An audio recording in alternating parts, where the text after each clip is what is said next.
Rene Descartes. Rene ഡെക്കാർത്തിനെ കുറിച്ചാണ് കഴിഞ്ഞ അധ്യായത്തിൽ നമ്മൾ പറഞ്ഞു നിർത്തിയത്. ഒരുപക്ഷെ 17-ാം നൂറ്റാണ്ടിലെ വൈജ്ഞാനിക ലോകത്തിൻ്റെ ഒരു മാതൃകാ പുരുഷനാണ് റെനെ ഡെക്കാർത്ത്.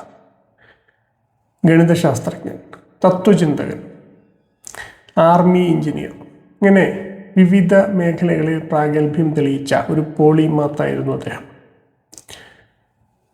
അദ്ദേഹത്തിൻ്റെ മെഡിറ്റേഷൻസ് ഓഫ് ഫിലോസഫി എന്ന പുസ്തകം, ആ പുസ്തകമാണ് ആധുനിക തത്വചിന്തയ്ക്ക് അസ്ഥിവാരം കുറിച്ചത് എന്ന് പറയപ്പെടുന്നു. അതിനെക്കുറിച്ചാണ് ഇന്നത്തെ നമ്മുടെ സംഭാഷണം.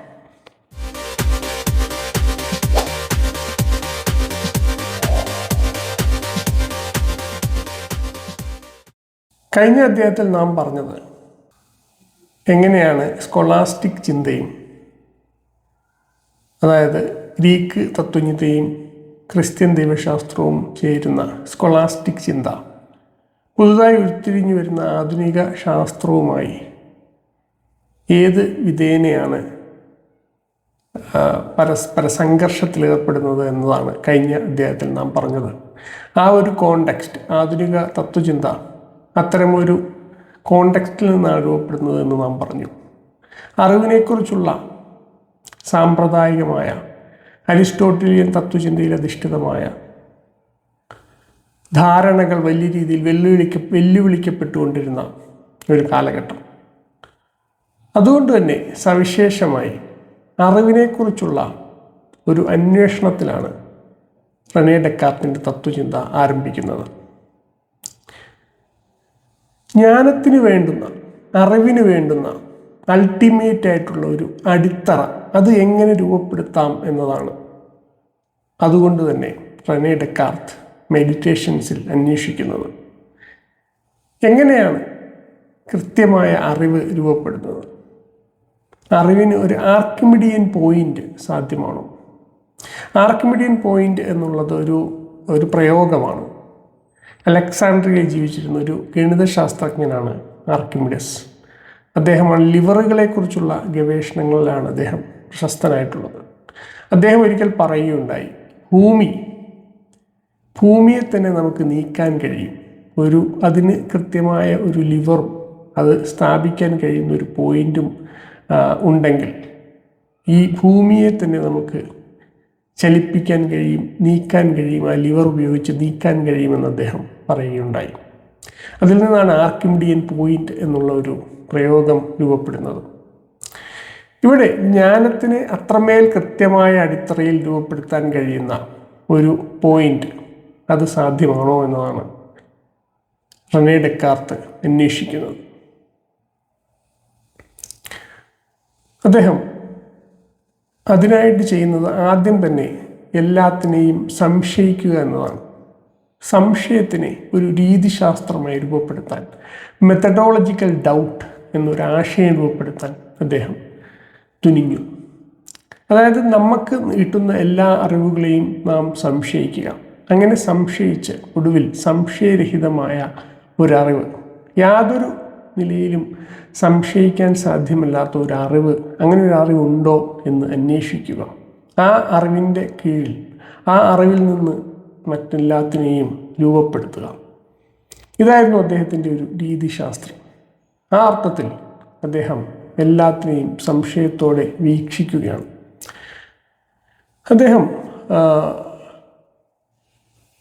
അദ്ദേഹം ആദ്യം തന്നെ സെൻസ് പെർസെപ്ഷനിലേക്ക്, പഞ്ചേന്ദ്രിയങ്ങളിലൂടെ ലഭിക്കുന്ന അറിവിലേക്ക് തിരിയുകയാണ്. അതിലേക്ക് എത്തുന്നതിന് മുമ്പ് കൃത്യമായി നമ്മളൊന്ന് ആലോചിച്ചാൽ, ഇത് മുമ്പ് ഇസ്ലാമിക പാരമ്പര്യത്തിൽ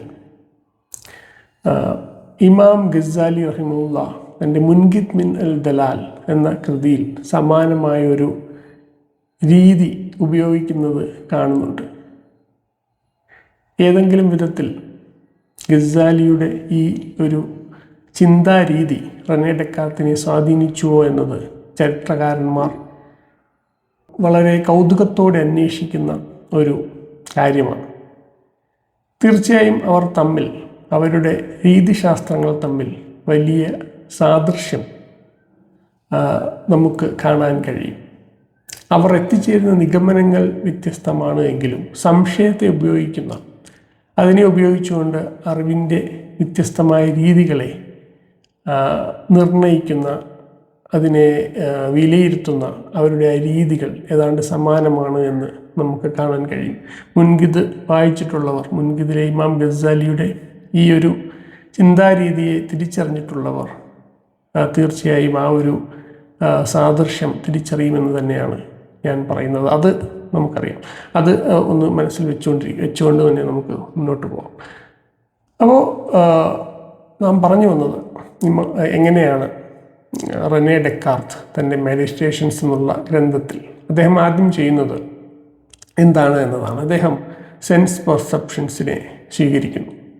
എന്നിട്ട് ചോദിക്കുന്നു, അതിലൂടെ എനിക്ക് ലഭിക്കുന്ന അറിവുകളെല്ലാം 100%, 100% അബ്സല്യൂട്ടായിട്ട് ശരിയെന്ന് പറയാൻ കഴിയുന്നവയാണോ?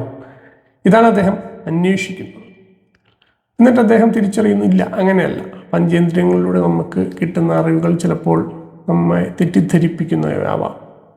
ഉദാഹരണത്തിന് ഒരു ദണ്ട് ഒരു വെള്ളത്തിൽ കിടക്കുകയാണ് എങ്കിൽ ആ വെള്ളത്തിലൂടെ നമ്മൾ നോക്കുമ്പോൾ ആ ദണ്ട് വളഞ്ഞതായി നമുക്ക് അനുഭവപ്പെടാം. എന്നാൽ യഥാർത്ഥത്തിൽ അത് വളഞ്ഞതായിരിക്കില്ല. അത് നമ്മുടെ കണ്ണിൻ്റെ കാഴ്ചയുടെ ഒരു പ്രശ്നമാണ്, അല്ലേ? അപ്പം ആ അർത്ഥത്തിൽ നമ്മെ തെറ്റിദ്ധരിപ്പിക്കുന്നതായ ഒരുപാട് കാര്യങ്ങൾ സെൻസ് പെർസെപ്ഷൻസിലൂടെ നമുക്ക് അനുഭവപ്പെടുന്നുണ്ടാവാം. അപ്പം അതുകൊണ്ട് 100% അബ്സല്യൂട്ടാണ് പഞ്ചേന്ദ്രിയങ്ങളിലൂടെ ലഭിക്കുന്ന അറിവുകൾ എന്ന് പറയാൻ കഴിയില്ല എന്ന് അദ്ദേഹം പറയുന്നു.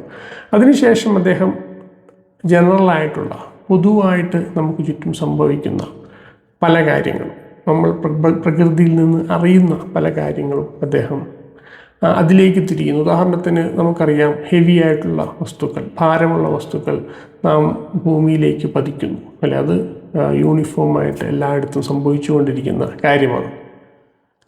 അതുപോലെയുള്ള പൊതുവായുള്ള കാര്യങ്ങൾ ഇവയെല്ലാം സത്യമാണോ എന്നന്വേഷിക്കുമ്പോൾ അദ്ദേഹം ചിന്തിക്കുകയാണ്, സ്വപ്നത്തിലും ഇത്തരം ആവർത്തിക്കുന്ന, പൊതുവായിട്ട് സംഭവിച്ചുകൊണ്ടിരിക്കുന്ന പല കാര്യങ്ങളുമുണ്ട്. എന്നാൽ അത് സത്യമാണ് എന്ന്, അതിൻ്റെ അടിസ്ഥാനത്തിൽ അത് ആവർത്തിച്ച് പൊതുവായി എന്നും സംഭവിച്ചുകൊണ്ടിരിക്കുന്നു എന്നതുകൊണ്ട് അത് കൃത്യമായ സെർട്ടനിറ്റിയിൽ, കൃത്യമായ ജ്ഞാനത്തിൽ 100% സെർട്ടൻ എന്ന് പറയാവുന്നതാണ് എന്ന് നമുക്ക് പറയാൻ കഴിയില്ലല്ലോ.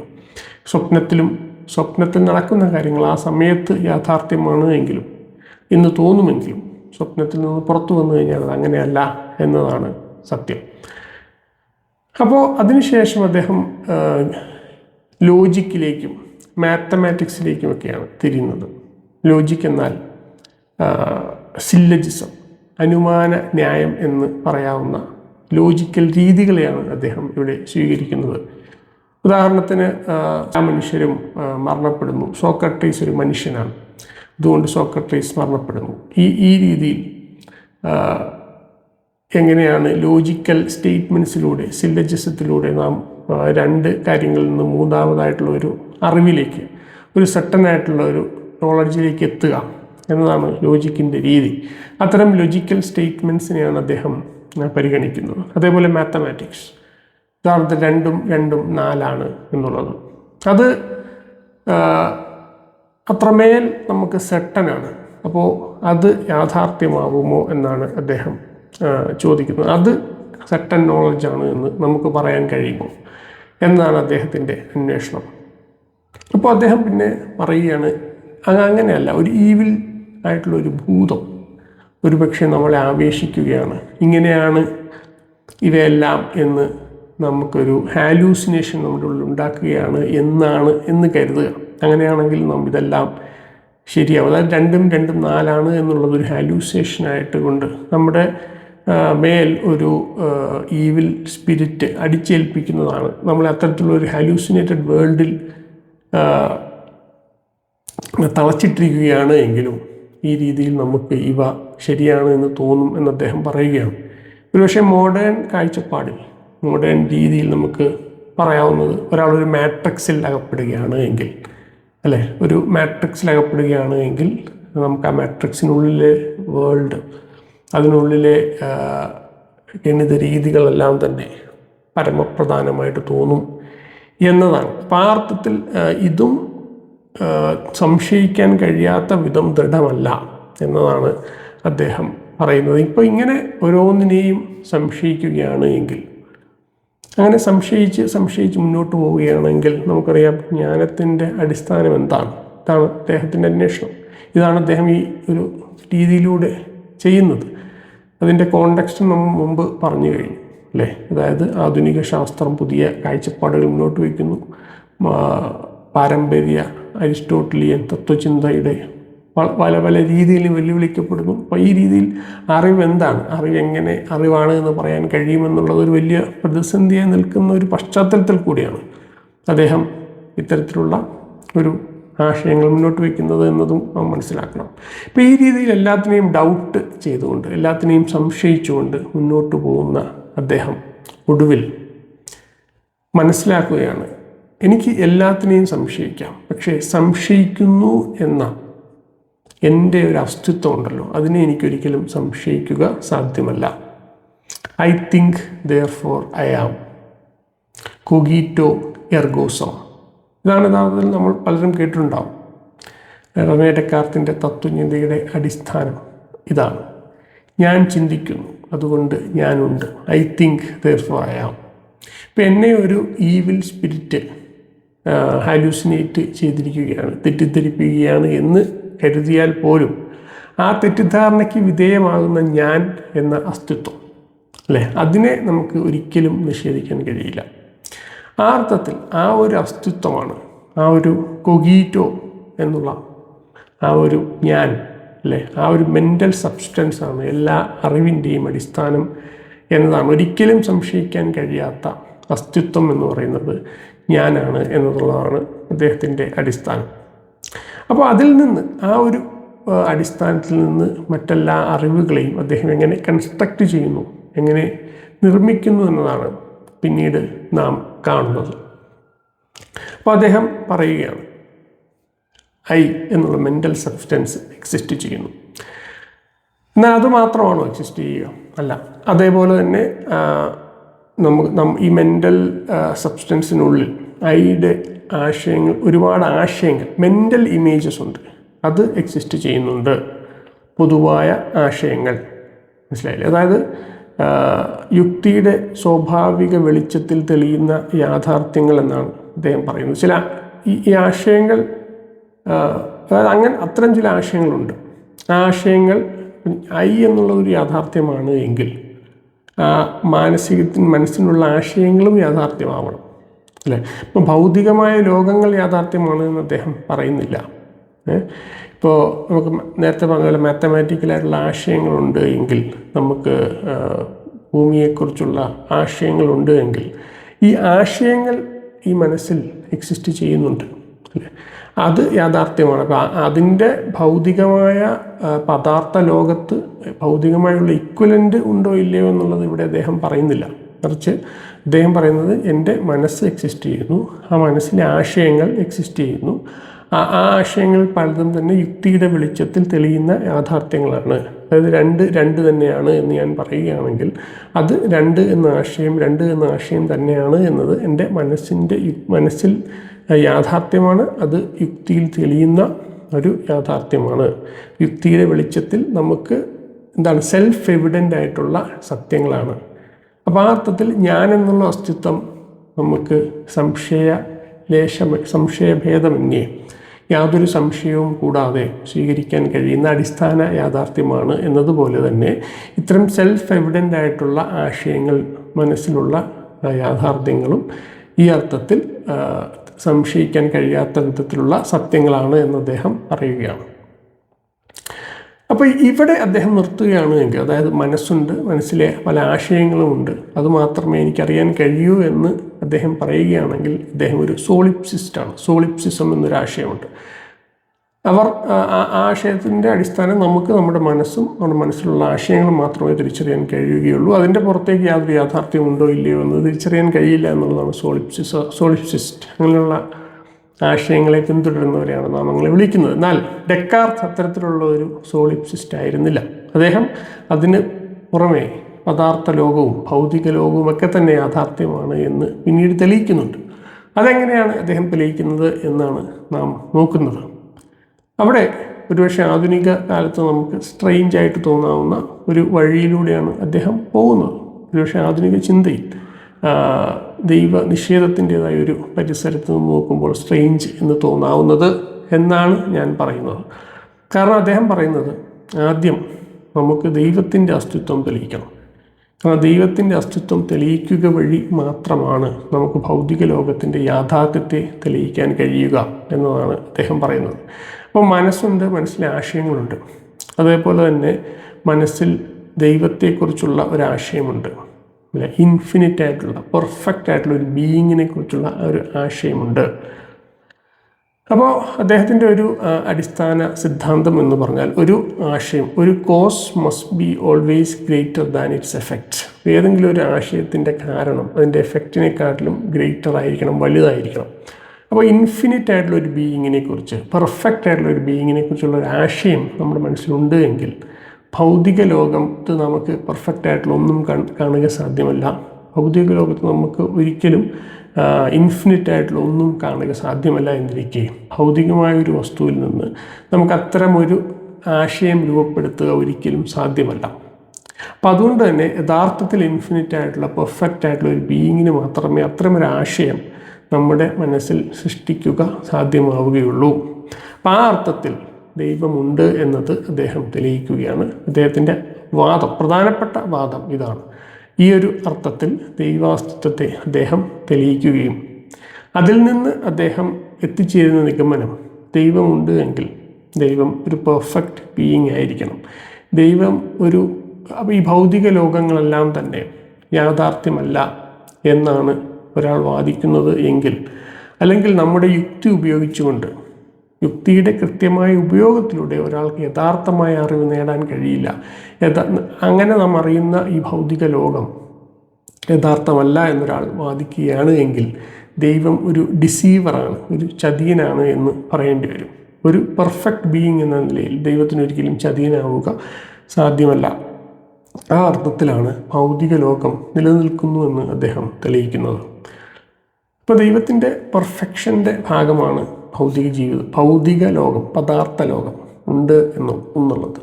ഓക്കെ, അപ്പം ആ അർത്ഥത്തിലാണ് അദ്ദേഹം അതിനെ തെളിയിക്കുന്നത്. അപ്പോൾ നമ്മുടെ യുക്തിയുടെ കൃത്യമായ ഉപയോഗത്തിലൂടെ നാം ഇവിടെ നമ്മുടെ യുക്തിക്ക് എന്തെങ്കിലും തെറ്റ് പറ്റിയാൽ ദൈവം ചതിയനാണ് അല്ല അദ്ദേഹം പറയുന്നതെന്ന് കൃത്യമായിട്ട് മനസ്സിലാക്കണം. അതായത് ഞാനൊരു സാധനം ഒരിടത്ത് വെച്ചു, പിന്നീട് ഞാൻ മറന്നുപോയി അതെവിടെയാണ്, പിന്നെ ഞാനത് അന്വേഷിക്കുമ്പോൾ അതെനിക്ക് കണ്ടെത്താൻ കഴിയാതിരിക്കുക, അതെൻ്റെ ഒരു യുക്തിയുടെ ദൗർബല്യം അല്ലെങ്കിൽ ഓർമ്മയുടെ ദൗർബല്യമാണ്. ആ രീതിയിൽ നാം ഒരു കാര്യത്തെക്കുറിച്ച് അന്വേഷിക്കുന്നു, നാം തെറ്റായ യുക്തിയിലൂടെ ചില തെറ്റായ നിഗമനങ്ങളിലേക്ക് എത്തിച്ചേരുന്നു. അവിടെയൊന്നും ദൈവം ചതിയനാകുന്നില്ല. പക്ഷേ യഥാർത്ഥത്തിൽ നാം കൃത്യമായ ഉപയോഗത്തിലൂടെ, യുക്തിയുടെ സത്യസന്ധമായ കൃത്യമായ പെർഫെക്റ്റ് ആയിട്ടുള്ള ഉപയോഗത്തിലൂടെ, ബെസ്റ്റ് പോസിബിൾ യൂസിലൂടെ നാം ഒരു കാര്യം കണ്ടെത്തുകയും എന്നിട്ട് അത് തെറ്റാണ് എന്ന് പറയുകയും ചെയ്താലാണ് അവിടെ ദൈവം ഡിസീവറാണ് എന്ന് അദ്ദേഹം പറയുന്നത്. പക്ഷെ അത് സാധ്യമല്ല. അങ്ങനെ ദൈവത്തിന് ഡിസീവറാവുക സാധ്യമല്ല എന്നതുകൊണ്ട് തന്നെ ദൈവമുണ്ട്, പദാർത്ഥ ലോകങ്ങളുണ്ട് എന്നതാണ് അദ്ദേഹം എത്തിച്ചേരുന്ന നിഗമനം. അപ്പം ഈ അർത്ഥത്തിലാണ് അദ്ദേഹം ഐ എന്നുള്ള കൊഗീറ്റോ എന്നുള്ള ചിന്തിക്കുന്ന തിങ്കിങ് സെൽഫ്, അതിൽ നിന്ന് അദ്ദേഹം ഒരു കൃത്യമായ പുതിയ ജ്ഞാനാടിത്തറ രൂപപ്പെടുത്തുകയും അതിന് മുകളിൽ ദൈവത്തിൻ്റെ അസ്തിത്വത്തെയും പ്രപഞ്ചത്തിൻ്റെ അസ്തിത്വത്തെയും പദാർത്ഥ ലോകത്തിൻ്റെ അസ്തിത്വത്തെയും എല്ലാം കെട്ടിപ്പടുക്കുകയും ചെയ്യുന്നത് എന്ന് നമുക്ക് കാണാം. അദ്ദേഹത്തിൻ്റെ ഈ ഒരു ചിന്തയുടെ സ്വഭാവത്തെ പരിഗണിച്ചാൽ രണ്ട് കാര്യങ്ങൾ കൂടി പറയാം. ഒന്ന്, അദ്ദേഹം ഒരു റാഷണലിസ്റ്റാണ്. റാഷണലിസം എന്നാൽ നാം നമ്മുടെ മനസ്സിൽ രൂപപ്പെടുന്ന മനസ്സിൽ നിന്ന് ഭൗതികമായ പുറമേ നിന്നുള്ള ജ്ഞാനത്തിൻ്റെ അടിസ്ഥാനത്തിലല്ല, മറിച്ച് യുക്തിയുടെ ഉപയോഗത്തിലൂടെ നമ്മുടെ ആന്തരികമായ ലോകത്തിൽ നിന്ന് ഈ എല്ലാ അറിവുകളെയും രൂപപ്പെടുത്തുന്ന, എല്ലാ അറിവുകളും അങ്ങനെ രൂപപ്പെടുന്നു എന്ന് വാദിക്കുന്ന ആളുകളെയാണ് നാം റാഷണലിസ്റ്റുകൾ എന്ന് പറയുന്നത്. ആ അർത്ഥത്തിൽ ഇവിടെ നമുക്ക് കാണാം, റെനെ ഡെക്കാർത്ത് ഒരു റാഷണലിസ്റ്റാണ്, അല്ലേ? അദ്ദേഹം ഒരു റാഷണലിസ്റ്റ് ചിന്തകനാണ്.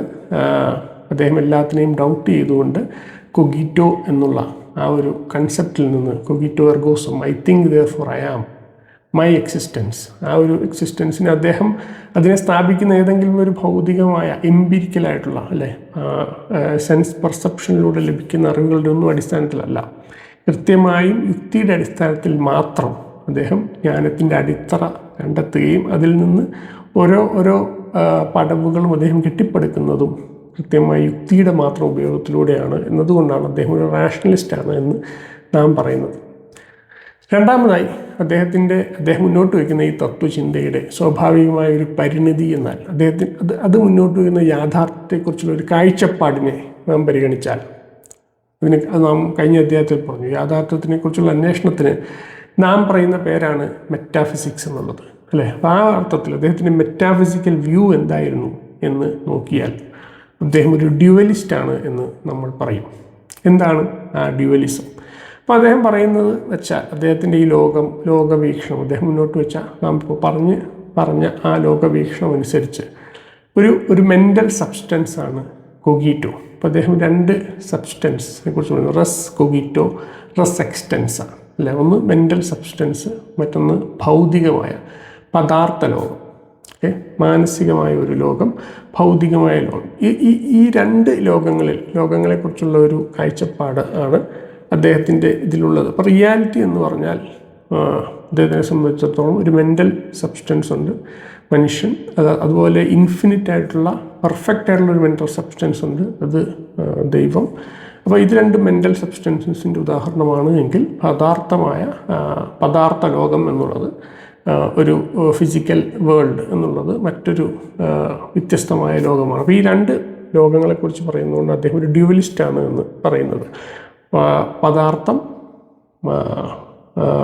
സോൾ അല്ലെങ്കിൽ ബോഡി, മൈൻഡ് അല്ലെ, പദാർത്ഥം, മനസ്സ്. ഇവിടെ മനസ്സ് എന്ന് പറയുമ്പോൾ ബ്രെയിൻ അല്ല, ബ്രെയിൻ പോലും എന്താണ് പദാർത്ഥത്തിൻ്റെ ഭാഗമാണ്, നമ്മുടെ ബോഡി പദാർത്ഥത്തിൻ്റെ ഭാഗമാണ്, നമുക്ക് ചുറ്റുമുള്ളതെല്ലാം പദാർത്ഥത്തിൻ്റെ ഭാഗമാണ്. എന്നാൽ കൊഗീറ്റോ, റസ് കൊഗീറ്റോ എന്ന് പറഞ്ഞാൽ അത് മനസ്സാണ് അല്ലെ. അതിൻ്റെ ഡിഫറൻസ് അദ്ദേഹം പറയുന്നത്, റസ് കൊഗീറ്റോ എന്ന് പറഞ്ഞാൽ അതിന് അളവുകളില്ല. മനസ്സിന് ഇത്ര വീതി, ഇത്ര നീളം, ഇത്ര വണ്ണം എന്ന് നമുക്ക് പറയുക സാധ്യമല്ല. അതുകൊണ്ടാണ് അത് മെൻ്റൽ സബ്സ്റ്റൻസ് ആകുന്നത്. നേരെ മറിച്ച് കൃത്യമായി അതിൻ്റെ ഓപ്പോസിറ്റ് ആയിട്ടുള്ള ഒരു സ്വഭാവവിശേഷങ്ങളാണ് പദാർത്ഥ ലോകത്തിനുള്ളത്. അതിന് നീളമുണ്ട്, വീതിയുണ്ട്. അപ്പോൾ ആ അർത്ഥത്തിൽ അത് ഭൗതികമായിട്ട് എക്സിസ്റ്റ് ചെയ്യുന്നത് കൊണ്ട് അതിന് റസ് എക്സ്റ്റൻസാണ്, അളക്കാൻ കഴിയുന്ന നിലയിലാണ് അതുള്ളത്. അപ്പോൾ ഈ 2 വ്യത്യസ്തമായ ഡ്യുവലിസ്റ്റിക് സ്വഭാവത്തിലുള്ളൊരു ലോകത്തിനെയാണ് അദ്ദേഹം മുന്നോട്ട് വയ്ക്കുന്നത്. ഇതുകൊണ്ട് അദ്ദേഹം സാധിക്കുന്നത് എന്താണ് എന്ന് കൂടി നാം മനസ്സിലാക്കണം. പുതിയതായി രൂപപ്പെട്ടുകൊണ്ടിരിക്കുന്ന ശാസ്ത്ര വിജ്ഞാനീയങ്ങളെ അദ്ദേഹത്തിന് ഈ ഒരു റസ് എക്സ്റ്റൻസയുടെ പദാർത്ഥ ലോകത്തിലേക്ക് അപ്ലൈ ചെയ്യാൻ കഴിയുന്നു എന്നുള്ളതാണ് അദ്ദേഹം മുന്നോട്ട് വയ്ക്കുന്ന ഈ ഒരു മെറ്റാഫിസിക്സിൻ്റെ ഒരു ഉപയോഗം, അതിൻ്റെ ഉപയുക്തത അതാണ്. അപ്പോൾ ആധുനിക ശാസ്ത്രം അത് പുതിയ കാര്യങ്ങളെക്കുറിച്ച് പുതിയ അന്വേഷണങ്ങളിലൂടെ പുതിയ അറിവുകൾ രൂപപ്പെടുത്തുന്ന ഒരു കാലഘട്ടമാണത് എന്ന് നാം പറഞ്ഞു, 17-ാം നൂറ്റാണ്ട്. അതേപോലെ അരിസ്റ്റോട്ടിലിൻ്റെ തത്വചിന്ത, അരിസ്റ്റോട്ടിലിൻ്റെ നാം പറഞ്ഞതാണ് സബ്സ്റ്റാൻഷ്യൽ ഫോം എന്നുള്ള കൺസെപ്റ്റിനെ കുറിച്ച് കഴിഞ്ഞ അധ്യായത്തിൽ പറഞ്ഞിട്ടുണ്ട്. അപ്പോൾ അതൊക്കെ വെല്ലുവിളിക്കപ്പെട്ടുകൊണ്ടിരിക്കുക. അപ്പോൾ ഈ സബ്സ്റ്റാൻഷ്യൽ ഫോമിന് പുറത്തു നിൽക്കുന്ന വ്യതിരിക്തമായ ഗുണങ്ങളുടെ അടിസ്ഥാനത്തിൽ ലോകത്തിനെ വരച്ച് കാട്ടുന്ന ഒരു കാഴ്ചപ്പാടാണ് അരിസ്റ്റോട്ടലിൻ്റേത്. അപ്പോൾ അതിൽ നിന്ന് വ്യത്യസ്തമായി നമുക്ക് അളന്നെടുക്കാൻ കഴിയുന്ന അളവിൻ്റെ അടിസ്ഥാനത്തിൽ മാത്രം ക്വാളിറ്റേറ്റീവായിട്ടല്ല മറിച്ച് ക്വാണ്ടിറ്റേറ്റീവായിട്ട് പറയാൻ കഴിയുന്ന, അളക്കാൻ കഴിയുന്ന, അത്തരത്തിൽ പരീക്ഷണങ്ങൾക്ക് വിധേയമാക്കാൻ കഴിയുന്ന ഒരു പദാർത്ഥ ലോകത്തിനെ മുന്നോട്ട് വയ്ക്കാൻ, ക്വാളിറ്റീസിൻ്റേതായിട്ടുള്ള ഒരു ലോകത്തിനെ അതിൽ നിന്ന് ബ്രേക്ക് ചെയ്ത് കളയാൻ, അതിൽ നിന്ന് എടുത്ത് മാറ്റിക്കളഞ്ഞുകൊണ്ട് അങ്ങനെ ഒരു ലോകത്തിനെ സൃഷ്ടിക്കാൻ ഇത് സഹായിച്ചു എന്നുള്ളതാണ് നാം മനസ്സിലാക്കേണ്ടത്. മറിച്ച് ഈ പറയുന്ന മനസ്സിൻ്റേതായിട്ടുള്ള ആ ലോകത്തിൽ നിന്നാണ് അദ്ദേഹം മതത്തിൻ്റെയും എത്തിക്സിൻ്റെയും ഒക്കെ മേഖലയായിട്ട് കാണുന്നത്. അപ്പോൾ ഈ അർത്ഥത്തിൽ കൃത്യമായി ഇതിനെ ഡിവൈഡ് ചെയ്യാൻ അദ്ദേഹത്തിന് കഴിയുന്നുണ്ട്. അതും ഈ ഒരു ഡ്യുവലിസ്റ്റിക് ലോകത്തിൻ്റെ അദ്ദേഹം മുന്നോട്ട് വെച്ച ഡ്യുവലിസ്റ്റിക് കാഴ്ചപ്പാടിൻ്റെ ഒരു സ്വാഭാവികമായ പരിണിതിയായിരുന്നു. അതിന് അന്നത്തെ ഒരു കോണ്ടെക്സ്റ്റിൽ അതിൻ്റെ ഉപയോഗം അങ്ങനെയായിരുന്നു എന്ന് നമുക്ക് പറയാം. അപ്പോൾ അദ്ദേഹത്തിൻ്റെ തത്വചിന്തയെക്കുറിച്ച് നാം സമ്മറൈസ് ചെയ്യുമ്പോൾ അദ്ദേഹത്തിൻ്റെ പ്രധാനപ്പെട്ട ഒരാശയം, അതായത് ആദ്യമായി അദ്ദേഹം മുന്നോട്ട് വയ്ക്കുന്ന ഒരു ആശയം എന്ന് പറയുന്നത് ഇൻഡിവിജ്വൽ കോൺഷ്യസ്നെസ്സിനെ, വ്യക്തിയുടെ മനസ്സിനെ, വ്യക്തിഗതമായ കോൺഷ്യസ്നെസ്സിനെ ജ്ഞാനത്തിൻ്റെ ഫൗണ്ടേഷനായിക്കൊണ്ട് കാണുക എന്നുള്ളത് ഒരു പക്ഷേ ചരിത്രത്തിൽ ആദ്യമായിട്ട് അദ്ദേഹമാണ് ചെയ്യുന്നത് എന്ന് നമുക്ക് പറയാം. അതാണ് അദ്ദേഹം ചെയ്യുന്നത്. 2, അപ്പോൾ അത് കൃത്യമായിട്ട് അദ്ദേഹത്തിൻ്റെ തത്വചിന്തയുടെ ഏറ്റവും പ്രധാനപ്പെട്ട ഒരു സ്വഭാവം, അതിനു മുമ്പുള്ള തത്വചിന്തകളിൽ നിന്ന് അതിനെ വേർതിരിക്കുന്ന, അല്ലെങ്കിൽ ആധുനിക തത്വചിന്തയെ തന്നെ വ്യതിരിക്തമായി അടയാളപ്പെടുത്തുന്ന ആദ്യത്തെ ഒരു വ്യത്യാസം എന്ന് നമുക്ക് പറയാൻ കഴിയുന്നത് അതാണ്. ഇൻഡിവിജ്വൽ കോൺഷ്യസ്നെസ്സിനെ നോളജിൻ്റെ ഫൗണ്ടേഷനായിട്ട് അദ്ദേഹം സ്ഥാപിക്കുന്നു. അത് നമുക്കതിന് മുന്നേ അരിസ്റ്റോട്ടിലോ പ്ലാറ്റോയിലോ മറ്റ് മുസ്ലിം ചിന്തകളിലോ ഒന്നും ആ രീതിയിൽ, ആ അളവിൽ നമുക്ക് കാണാൻ സാധ്യമല്ല. ഇനി ഈ ഒരു തത്വചിന്ത അദ്ദേഹം മുന്നോട്ട് വയ്ക്കുന്ന ഈ ഒരു മെറ്റാഫിസിക്കൽ എപ്പിസ്റ്റമോളജിക്കൽ ഫ്രെയിം വർക്ക് രൂപപ്പെടുത്തിയ 3 സങ്കീർണതകളെ കൂടി പരാമർശിച്ചുകൊണ്ട് നമുക്ക് ഈ അധ്യായം അവസാനിപ്പിക്കാം. ഒന്നാമത്തേത്, അദ്ദേഹം പറയുന്ന അദ്ദേഹത്തിൻ്റെ ഡ്യുവലിസ്റ്റിക് മെറ്റഫിസിക്സിൻ്റെ അടിസ്ഥാനത്തിൽ മനുഷ്യനല്ലാത്തതെല്ലാം ഭൗതികമാണ്, പദാർത്ഥപരമാണ്. അപ്പോൾ ആ അർത്ഥത്തിൽ മൃഗങ്ങൾക്കോ മനുഷ്യനല്ലാത്ത മറ്റൊരു ജീവികൾക്കും മൈൻഡുള്ളതായിട്ട് അദ്ദേഹം കരുതുന്നില്ല. അപ്പം അത് മുമ്പത്തെ അരിസ്റ്റോട്ടിലിയൻ വേൾഡ് വ്യൂവിനെ വെല്ലുവിളിക്കുന്നതിൻ്റെ ഭാഗമായിട്ട് കൂടി രൂപപ്പെട്ടതാണ്. കാരണം അരിസ്റ്റോട്ടലിൻ്റെ സോളിനെക്കുറിച്ചുള്ള, ആത്മാവിനെക്കുറിച്ചുള്ള കൺസെപ്റ്റുകൾ ഗ്രഡേഷൻ ഉണ്ട് അല്ലേ? നമ്മൾ അതും കഴിഞ്ഞ അധ്യായത്തിൽ പറഞ്ഞു എന്നാണ് എൻ്റെ ഓർമ്മ. Vegetative soul, animal soul, human soul, അങ്ങനെ വ്യത്യസ്തമായ സോളുകളെക്കുറിച്ച് അരിസ്റ്റോട്ടിൽ സംസാരിക്കുന്നുണ്ട്. അപ്പോൾ അതിൻ്റെ ഒരു ഗ്രഡേഷൻ അദ്ദേഹം മുന്നോട്ട് വയ്ക്കുന്നുണ്ട്. അപ്പോൾ അതിനെ മറികടന്നുകൊണ്ട് കൃത്യമായും ഡ്യുവലിസ്റ്റിക്കായിട്ടുള്ള, കൃത്യമായിട്ട് പദാർത്ഥ ലോകത്തിനെ ഈ പറയുന്ന ഗുണങ്ങളിൽ നിന്ന് വേർപെടുത്തിക്കൊണ്ട് അന്വേഷിക്കാൻ കഴിയുന്ന ഒരു ലോകത്തിനെ സൃഷ്ടിക്കുകയാണ്, അത്തരമൊരു ലോകവീക്ഷണത്തെ സൃഷ്ടിക്കുകയാണ് ഡെക്കാർട്ട് ചെയ്യുന്നതെന്ന് നമ്മൾ പറഞ്ഞു. അപ്പോൾ അതുകൊണ്ട് തന്നെ അതിൻ്റെ സ്വാഭാവികമായ പരിണതി എന്ന് പറഞ്ഞാൽ ഈ ഒരു മെൻ്റൽ സബ്സ്റ്റൻസ് അല്ലെങ്കിൽ ഒരു സോൾ ഉള്ളത് മനുഷ്യന് മാത്രമാണ് എന്ന് അദ്ദേഹം പറയുന്നു. അപ്പം മറ്റു മൃഗങ്ങൾക്ക്, ഉദാഹരണത്തിന് ഒരു പൂച്ചയ്ക്ക് യാതൊരു രീതിയിലും ഒരു ആത്മാവില്ല. ഒരു പൂച്ചയെ നമ്മളൊരു ബ്ലെൻഡറിലിട്ട് അടിച്ചാൽ അത് ഉണ്ടാക്കുന്ന ശബ്ദങ്ങൾ ഒരു ഫാൻ കറങ്ങുമ്പോൾ ഉണ്ടാകുന്ന ശബ്ദത്തിൽ നിന്ന് വ്യത്യസ്തമല്ല എന്നാണ് ഡെക്കാർത്ത് പറയുന്നത്. ആധുനിക ലോകത്ത് മനുഷ്യൻ പ്രകൃതിയോടും മറ്റ് ജീവജാലങ്ങളോടും കാണിക്കുന്ന വലിയ രീതിയിലുള്ള ക്രൂരതകൾക്ക് ഒരു പക്ഷേ ഇത്തരമൊരു മെറ്റഫിസിക്കൽ വ്യൂ വലിയ കാരണമായിട്ടുണ്ട് എന്ന രീതിയിലുള്ള വിമർശനങ്ങളൊക്കെ രൂപപ്പെട്ടിട്ടുണ്ട്. ഇത് അതിൻ്റെ ഒന്നാമത്തെ കാര്യം. രണ്ടാമത് അദ്ദേഹം മുന്നോട്ട് വെച്ചത് ഒരു ഫൗണ്ടേഷനലിസ്റ്റ് ഫിലോസഫിയാണ് എന്ന് നമുക്ക് പറയാം. അതായത് ഏതൊരു തത്വചിന്തയും അടിസ്ഥാനപരമായ ഒന്നിൻ്റെ മേൽ ആണ് സൃഷ്ടിക്കപ്പെടേണ്ടത്. അങ്ങനെ ഒരു ഫൗണ്ടേഷനിൻ്റെ മേൽ കെട്ടിപ്പടുക്കുന്ന ഒന്നാണ് അറിവും തത്വചിന്തകളും എന്ന ഒരു കാഴ്ചപ്പാടാണ്, ഒരു ഫൗണ്ടേഷനലിസ്റ്റ് വ്യൂ ആണ് അദ്ദേഹം മുന്നോട്ട് വെച്ചത്.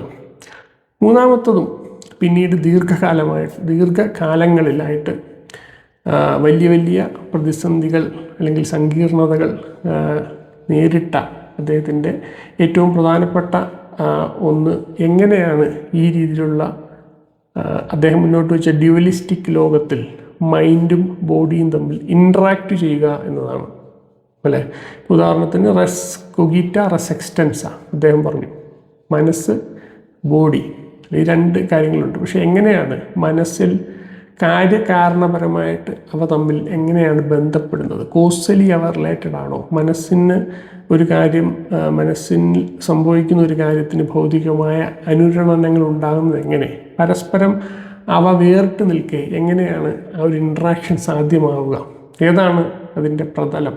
അപ്പം ഇത്തരം ചോദ്യങ്ങൾ തീർത്തും സങ്കീർണമായ, ഒരിക്കലും ആൻസർ ചെയ്യാൻ കഴിയാത്തത്ര വിധം സങ്കീർണമെന്ന് തോന്നാവുന്ന ഒരു ക്വസ്റ്റ്യനാണിത്.